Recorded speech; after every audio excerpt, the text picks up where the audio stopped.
Star Wars 7 by 7 episode 1958. Today, a non-spoiler review of Chapter 1 of The Mandalorian. Punch it!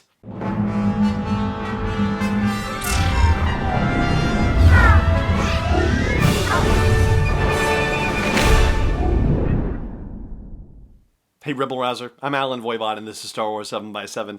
Thank you so much for joining me for this episode. So, Disney Plus is officially online. Yes, there were a few glitches and hiccups here and there, but for the most part, there was a pretty good rollout as these things go. I mean, it's a hotly anticipated new service, and naturally, there was some very strong demand for that brand new Star Wars live action series, The Mandalorian. So, yeah, you can kind of see why they would end up stress testing the whole situation, basically, by launching it and finding out that, oh man, like it's not necessarily perfect, but as far as these things go, I think about it as well as you can hope for, I would say. And I was one of the folks who was able to see it on my first attempt. I did talk to some folks who did have difficulties here and there, so, I know that my experience wasn't necessarily the only kind of experience to be had, but I do know that, from folks that I heard from saying that they were having difficulties with Disney Plus, that they were actually very excited still about being able to see it and were not necessarily off-put by the troubles they were having. Just, that general frustration of, oh my gosh, I'm so excited for it, I want to see it. So anyway, as I said, this is going to be a non-spoiler review of the episode, and on Friday's episode of the show, that's when we're going to get into spoiler territory, which seems only appropriate because Friday is when the next episode drops on Disney Plus, so we might as well be able to say, hey, we can get into spoilers now because, it'll be time for dealing with the next episode and non-spoiler reviewing on that one. Anyway, so here is the scoop. Basically, what I really enjoyed about The Mandalorian, first of all, the mix of nostalgia and newness, right? So there are species that you recognize from other Star Wars movies, and yet there are things that are brand new about the whole situation that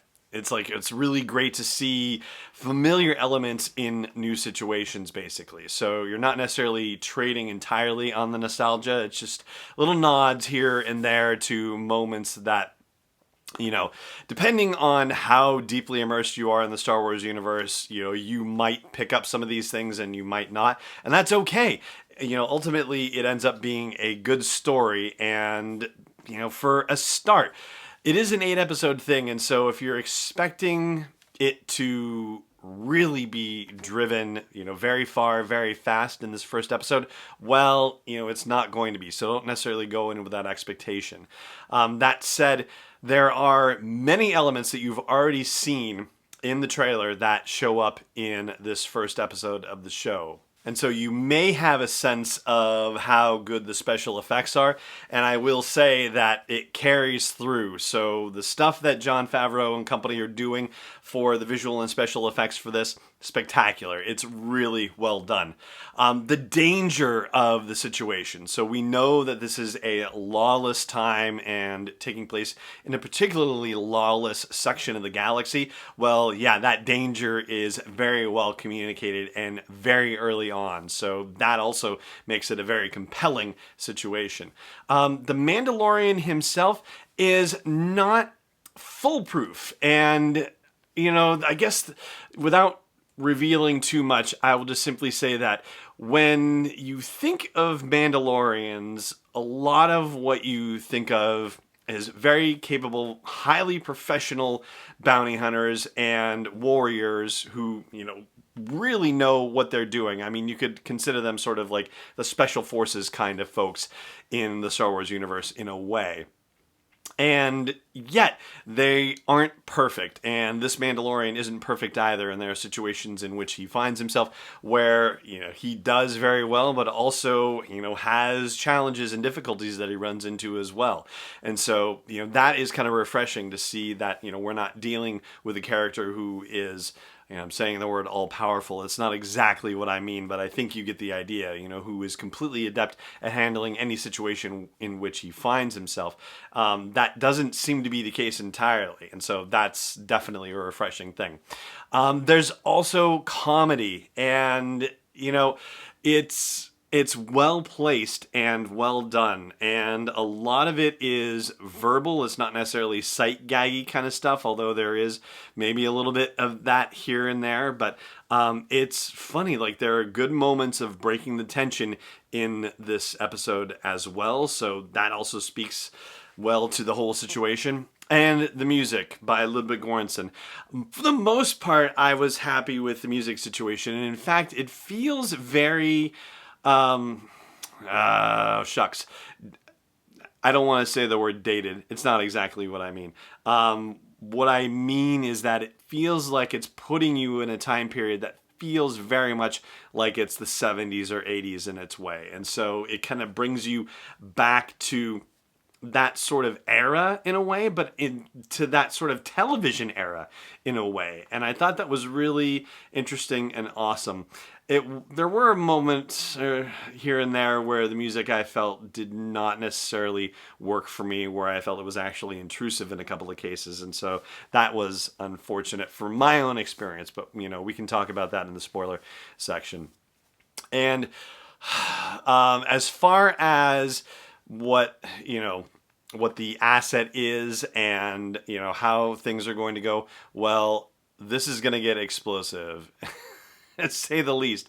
And I will say one non-spoiler thing about the asset situation, and I'm going to save that for you after the break here, so stay tuned. Hey Rebel Rouser, I've made some changes to the asteroid belt level at patreon.com/SW7X7, and they are all with sponsors in mind. So if you want to get the word out about your business, your product, your service to a dedicated Star Wars audience, then please check out patreon.com/SW7X7 and look for the asteroid belt level for details. Again, that's patreon.com/SW7X7. Welcome back.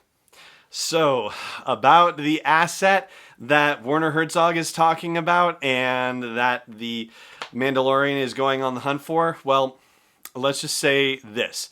If you had asked me whether there was anything that the Mandalorian would not touch, would never touch, like just as a story, like just, are there certain elements of the Star Wars universe that, we might not, deal with or anything like that?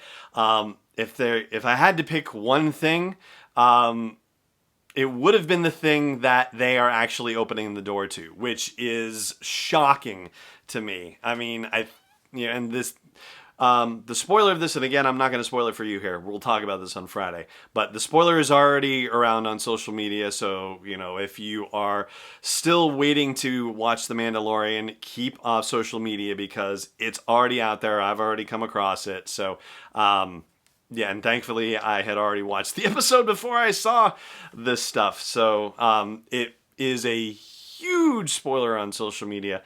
And yeah, I'm actually kind of blown away that this is the door that they've opened, and I'm even more stunned at the possibility that they will be walking through this door somehow. So, yeah, that's as much as I want to say to you about it without spoiling anything for you. So we'll talk about this in a couple of days. I want you to have the chance to check out The Mandalorian and, see what you think about it. I'm going to be watching it again just to give a little more consideration to the whole scenario. But there are a lot of questions that I have about this particular situation that we've been dropped into, and about the Mandalorian himself, and about, what's really going on and what Jon Favreau has in mind for this whole situation. For now, that is going to do it for my review of Chapter 1 of The Mandalorian, the non-spoiler review. And that's going to do it for this show as well. Thank you so much for joining me for it, as always. And may the Force be with you, wherever in the world you may be. This podcast is not endorsed or sponsored yet by Lucasfilm Limited, Disney, or 20th Century Fox. It is intended for entertainment and information purposes only. Star Wars, the Star Wars logo, all names and pictures of Star Wars characters, vehicles, and any other related Star Wars items are registered trademarks and/or copyrights of Lucasfilm Limited or their respective trademark and copyright holders. May the Force be with them. All original content is copyright 2019 by Star Wars 7x7. We hope you love it.